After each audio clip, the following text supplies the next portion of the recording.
नमस्कार विद्यार्थी मित्रांनो, स्वागत आहे तुमचं आजच्या नवीन व्हिडिओमध्ये. तर आज आपण 28 सप्टेंबर 2024 च्या चालू घडामोडी पाहणार आहोत. तर यामध्ये आपण एकूण 10 प्रश्न आणि त्यांची महत्त्वाची माहिती पाहणार आहोत.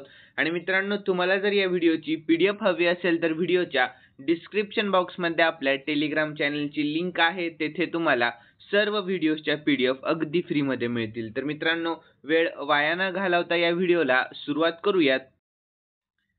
तर या अगोदर आपण कालच्या चालू घडामोडी पाहून घेऊया. तर कालचा पहिला प्रश्न होता, अलीकडे दक्षिण पूर्व आशियातील कोणत्या देशात समलिंगी विवाहाला कायदेशीर दर्जा मिळालेला आहे? तर थायलंड या लक्षात ठेवा. यानंतर पुढील प्रश्न होता, पंतप्रधान नरेंद्र मोदी यांनी कोणत्या शहरात 3 परमरुद्र सुपर कॉम्प्युटर्स राष्ट्राला समर्पित केले आहे? तर पुणे या लक्षात ठेवा. तर पुढील प्रश्न, 2027 पर्यंत भारतातील पहिली एअर ट्रेन कोणत्या विमानतळावर सुरू होईल? तर दिल्ली विमानतळावर सुरू होईल. तर पुढील प्रश्न होता, कोणत्या देशाने अलीकडेच शक्तिशाली शाहेद 136B ड्रोनचे अनावरण केले? तर इराण या. तर पुढील प्रश्न, केंद्र सरकारच्या कोणत्या योजनेला 25 सप्टेंबर 2024 रोजी 10 वर्ष पूर्ण झालेली आहेत? तर मेक इन इंडिया या. पुढील प्रश्न, नुकताच जागतिक पर्यावरण आरोग्य दिवस कधी साजरा करण्यात आला? तर 26 सप्टेंबर रोजी साजरा करण्यात आलेला आहे. तर पुढील प्रश्न होता, नुकतेच हवाई दलाचे उपप्रमुख कोण झालेले आहेत? तर SP धारकर झालेले आहेत. तर पुढील प्रश्न, 2024 च्या एकलव्य पुरस्कारसाठी नुकतीच कोणाची निवड झाली? तर अपेक्षा रे यांची निवड झालेली आहे. तर पुढील प्रश्न, नागरी विमान वाहतूक मंत्रालयाने भारतातील सर्वात नवीन विमान कंपनीला मान्यता दिलेली आहे. तर तिचे नाव काय आहे? तर शंख नाव आहे, लक्षात ठेवा. तर पुढील प्रश्न होता, न्यायमूर्ती सुरेश कुमार कैत नुकतेच कोणत्या राज्याच्या उच्च न्यायालयाचे मुख्य न्यायाधीश बनले आहेत? तर मध्य प्रदेश या, लक्षात ठेवा मित्रांनो. यानंतर आपण आजच्या चालू घडामोडी पाहून घेऊया. तर आजचा पहिला प्रश्न आहे, कोणत्या देशाची डॅसॉल्ट एव्हिएशन कंपनी भारतात आपली उपकंपनी उघडणार आहे? लक्षात ठेवा, महत्त्वाचा प्रश्न आहे. तर याचे योग्य उत्तर आहे मित्रांनो ऑप्शन बी, फ्रान्सची, लक्षात ठेवा. तर याविषयी महत्त्वाची माहिती देखील जाणून घेऊया. तर फ्रान्सच्या Dassault aviation maintenance, repair and overhaul इंडियाची स्थापना करण्याची घोषणा केलेली आहे. तर भारतीय हवाई दलातील फ्रेंच वंशाच्या लढाऊ विमानांना देखभाल, दुरुस्ती आणि ओव्हरहॉल म्हणजेच MRO समर्थन देण्यासाठी हे सुरू केले जाईल, लक्षात ठेवा. तर हे केवळ त्याच्या लष्करी क्रियाकल्पांच्या देखभाल, दुरुस्ती आणि दुरुस्तीसाठी म्हणजेच MRO साठी समर्पित आहे. तर फ्रान्स विषयी आपण शॉर्टमध्ये महत्त्वाची माहिती जाणून घेऊया. तर फ्रान्सची राजधानी आहे पॅरिस, चलन आहे युरो आणि सध्याचे राष्ट्रपती आहेत इमॅन्युएल मॅक्रॉन, लक्षात ठेवा. यानंतर दुसरा प्रश्न, तर इंटरनॅशनल इंडियन फिल्म अकादमी म्हणजेच IIFA महोत्सव 2024 कोठे आयोजित केला जाईल? लक्षात ठेवा. तर याचे योग्य उत्तर राहील मित्रांनो ऑप्शन बी, UAE मध्ये आयोजित केला जाईल, लक्षात ठेवा. यानंतर आपण याविषयी महत्त्वाची माहिती जाणून घेऊयात. तर आंतरराष्ट्रीय भारतीय चित्रपट अकादमी महोत्सव 2024 27 ते 29 सप्टेंबर दरम्यान एतिहाद अरेना यास बेट अबुधाबी येथे आयोजित केला जाणार आहे. तर सुरुवात झाली होती 2000 मध्ये आणि IIFA ही 24वी आवृत्ती आहे, लक्षात ठेवा. आणि टीप काय मित्रांनो, तर IIFA ची 25वी आवृत्ती 2025 मध्ये जयपूर मध्ये आयोजित केली जाईल, लक्षात ठेवा. तर यानंतर आपण संयुक्त अरब अमिरातीविषयी शॉर्टमध्ये महत्त्वाची माहिती जाणून घेऊयात. तर संयुक्त अरब अमिरातीची राजधानी आहे अबुधाबी, चलन आहे UAE दिरहाम आणि सध्याचे पंतप्रधान आहेत मोहम्मद बिन राशिद अल मक्तूम आणि सध्याचे राष्ट्रपती आहेत मोहम्मद बिन जायद अल नयान, लक्षात ठेवा. यानंतर तिसरा प्रश्न, तर जागतिक पर्यटन दिन 2024 या वर्षी कोणत्या थीमसह साजरा केला जाईल? तर याचे योग्य उत्तर राहील मित्रांनो ऑप्शन सी, पर्यटन आणि शांतता या थीमसह साजरा केला जाईल. तर याविषयी महत्त्वाची माहिती देखील जाणून घेऊयात. तर जागतिक पर्यटन दिन 2024 पर्यटन आणि शांतता या थीमसह 27 सप्टेंबर रोजी भारतात साजरा केला जाणार आहे. तर सप्टेंबर 2024 चे महत्त्वाचे दिवस देखील आपण पाहून घेऊयात.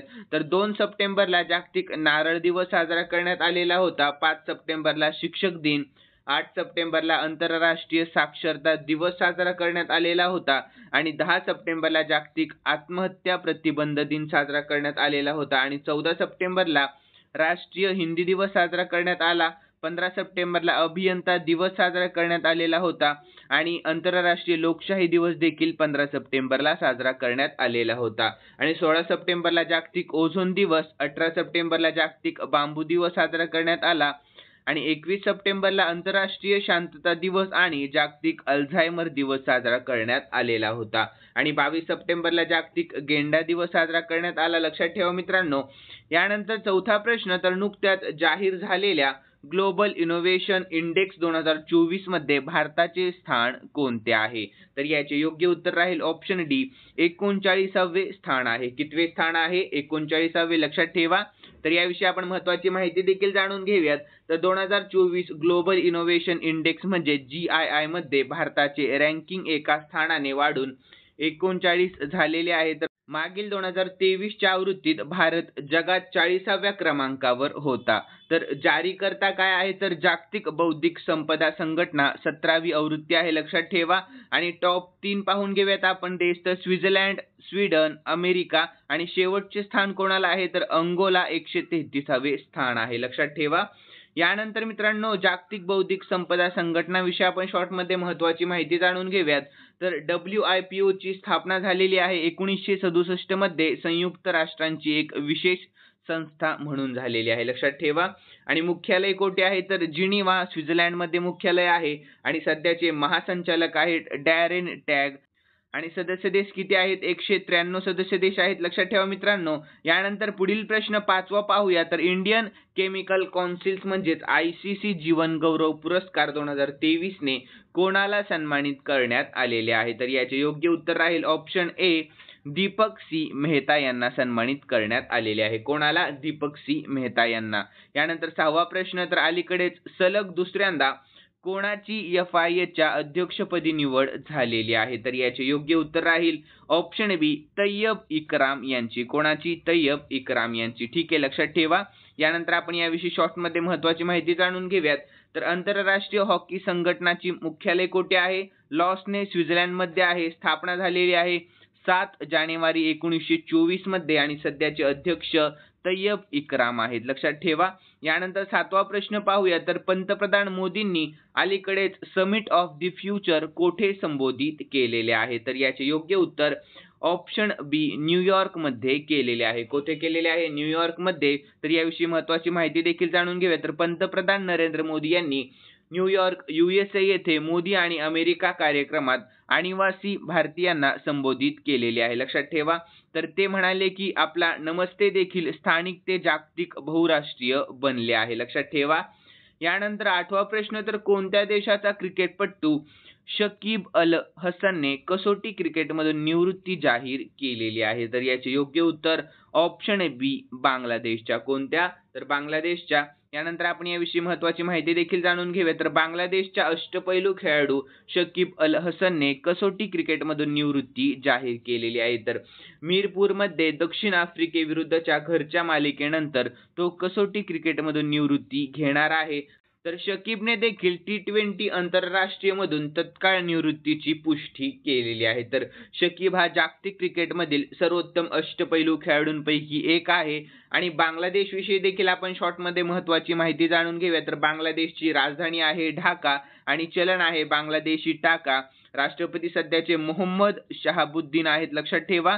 आणि यानंतर 9वा प्रश्न पाहूया. तर टाटा स्टीलने भारतातील सर्वात मोठी ब्लास्ट फर्नेस कोणत्या राज्यात सुरू केले आहे? लक्षात ठेवा मित्रांनो. तर याचे योग्य उत्तर राहील ऑप्शन सी, ओडिशा या राज्यामध्ये. कोणत्या राज्यामध्ये? ओडिशा या राज्यामध्ये. तर याविषयी महत्त्वाची माहिती देखील जाणून घेऊया. तर ब्लास्ट फर्नेस ही लोह आणि पोलाद उद्योगात लोह धातूंचे वितळलेल्या लोखंडात रूपांतर करण्यासाठी वापरली जाणारी अणुभट्टी आहे. तर ओडिशाविषयी देखील आपण शॉर्टमध्ये महत्त्वाची माहिती जाणून घेऊयात. तर राजधानी आहे भुवनेश्वर. मुख्यमंत्री मोहन चरण माझी आहेत आणि सध्याचे राज्यपाल आहेत रघुबर दास. लक्षात ठेवा. आणि राष्ट्रीय उद्याने भितरकणिका आणि सिमलीपाल आणि लेक आहेत चिल्का तलाव. ठीक आहे. यानंतर मित्रांनो मित्रांनो प्रश्न आहे 10वा आणि शेवटचा प्रश्न घेतोय. तर कोणत्या मंत्र्याने परिगी 24x25 हे फॅशन वेब पोर्टल सुरू केलेले आहे? तर याचे योग्य उत्तर राहील ऑप्शन डी, गिरिराज सिंह यांनी केलेले आहे. लक्षात ठेवा. तर याविषयी महत्त्वाची माहिती जाणून घ्यावी. तर केंद्रीय मंत्री गिरिराज सिंह यांनी AI टेक्सॉनॉमी ई बुक सोबत व्हिजन नेक्स्टचे द्विभाषिक वेब पोर्टल परिगी 24x25 लॉन्च केलेले आहे. तर ज्यांच्या उद्देशाने फॅशन ट्रेंड अंदाजात जागतिक स्तरावर भारताचे स्थान निश्चित केलेले आहे. लक्षात ठेवा. यानंतर national institute of fashion technology म्हणजेच NIFT एक्सटेन्शन सेंटरचे बेगुसराय येथे उद्घाटन करण्यात आले, जेथे टेलरिंग आणि गारमेंट्स उत्पादन कौशल्यांमध्ये सहभागींना प्रशिक्षण देण्यासाठी 3 दिवसीय कार्यशाळा आयोजित करण्यात आलेली आहे. लक्षात ठेवा. यानंतर मित्रांनो आपण खालील प्रश्न स्पेशली तुमच्यासाठी ठेवलेला आहे आणि हा प्रश्न आपण कालच्या चालू घडामोडीमध्ये पाहिला होता. ज्यांनी कालचा व्हिडिओ पाहिलेला असेल त्यांना नक्कीच या प्रश्नाचे उत्तर येईल अशी मी अपेक्षा करतो. तर प्रश्न असा आहे, भारतातील पहिली एअर ट्रेन 2027 पर्यंत कोणत्या विमानतळावर सुरू होईल? तर याचे योग्य उत्तर तुम्हाला कमेंट बॉक्समध्ये सांगण्याचा प्रयत्न करायचा आहे मित्रांनो. आणि तुम्हाला जर आजचा व्हिडिओ आवडलेला असेल तर नक्कीच या व्हिडिओला लाईक करा आणि सबस्क्राईब करायला अजिबात विसरू नका. आणि मित्रांनो खरंच तुम्हाला उत्तर येत असेल तर प्लीज कमेंट बॉक्समध्ये उत्तर देण्याचा प्रयत्न करत जा. तर चला भेटूया नवीन व्हिडिओमध्ये. धन्यवाद.